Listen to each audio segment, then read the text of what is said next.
Oh, Associate Professor Dr. David Monyae is the Director of the Center for Africa-China Studies at the University of Johannesburg. Professor Monyae, good afternoon to you. I've been scratching my head over this the entire weekend. Why would China launch a balloon that could fly over the United States? I just don't understand it. Good afternoon. This case, it doesn't make sense. On one hand, one would somehow believe what the Chinese are saying, that it went astray. And it happens with balloons. But at the end of the day, I think the best way of describing this is that there is that unity within the United States domestic politics and anti-China, the rise of a new Cold War, where both Democrats and Republicans use China as part of their campaigns. And if you see the manner in which the balloon has been blown out of proportion, it speaks more to a much more bigger issues than the hot air that we have been subjected to for almost a week in the U.S. What do you think would have happened if a U.S. balloon had gone over China? Would they have shot it down as well? I mean, flying something over someone else's territory is generally seen as an aggressive act. I would imagine, if someone flew something over our territory, we might be tempted to shoot it down. How do you think the Chinese would have reacted? I think this is governed by international law.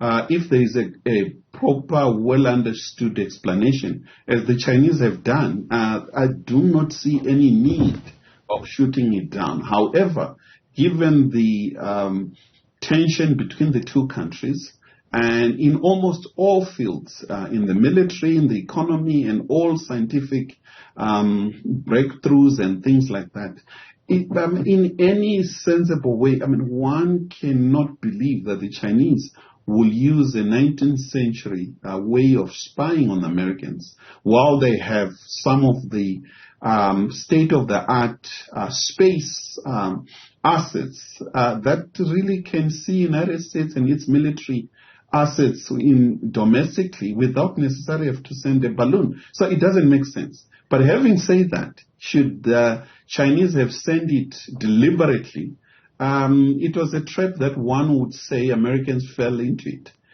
Because United States spies on China more than the China spies on America.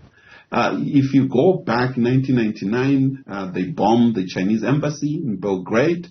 In 2001, we had an American spy plane that was put down in an accident with 24 crew members. And on a monthly basis, there are endless American incursions into Chinese airspace. And therefore, I think in future, we are going to see much more of Chinese either putting down or making a big deal, as Americans have done with the air balloon. There are all sorts of ways that you can handle this kind of thing. So, for example, if you do have a scientific balloon and it goes over someone's territory, you could immediately send the head of the scientific institution to go and apologize, to say, look, this thing is blown over, and to go and maybe do it in person, make a big thing. Please shoot it down for us if you must. Otherwise, here's all the information about it. And the Chinese didn't do that, and yet I can't blame them because I don't know if they trust the Americans. I don't think the Americans have given them much reason to trust them. I think a sense of mistrust is mutual between the two nations. The claims and counterclaims between the two are endless. In this kind of situation, I think at the end of the week, the Chinese did indeed accept the fact that, one, is their balloon, and two, provided all necessary information and tried to work with Americans. However, I think for Washington and President Biden, he wouldn't, let it fly out of the U.S. airspace without shooting it down, because it would have demonstrated weakness. And therefore, shooting down, it's a symbolic.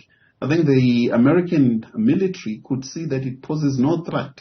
However, at a political level, it's a huge issue, given the fact that Americans are not used to any violation of their territory. First World War, Second World War. There hasn't been any serious threat other than the Pearl Harbor situation with the Japanese. I mean, I suppose the strange thing is, why blow it up? Because all the information it had would have sent back to China anyway. I mean, there's no doubt in my mind. There would be no reason to blow it up from that point of view. Perhaps the big shot, the upshot of all of this, really is the cancellation of Antony Blinken's trip to Beijing. The U.S. Secretary of State, we would call him a foreign affairs minister, international relations minister in our language. The fact that he's cancelled his trip, all in all, this makes it much harder for these two governments to talk to each other. Indeed, as well as opening up of the red line, the military red line between the two countries. As it stands, it was more promising since President Biden and President Xi Jinping met and discussed, and Blinken's visit was somehow to strengthen that and expand it to the military sphere. But with this scenario, where the balloon has been shot and no communication, I think it's going to worsen the situation. And my really concern is less on the balloon. It's much more of endless American military surrounding China and other American shenanigans within the Taiwan situation, that the Chinese will use this to really send a message to Americans, as they did with the balloon.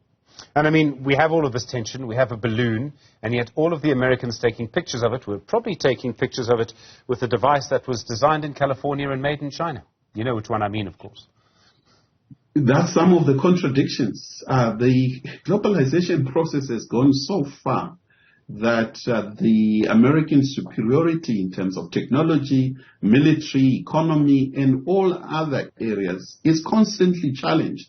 But not only by the Chinese, it's also challenged by other rising powers, whether the war in Ukraine, and therefore I think the time has come that the United States cannot enforce its own rule in the international arena. It calls for strengthening of multilateral system to ensure that incidents such as this are discussed and they somehow have strengthened international law to govern this kind of situation as we expand to new areas, digital world that we're entering into, where there is no any governance concerning certain aspects that affect military and defense.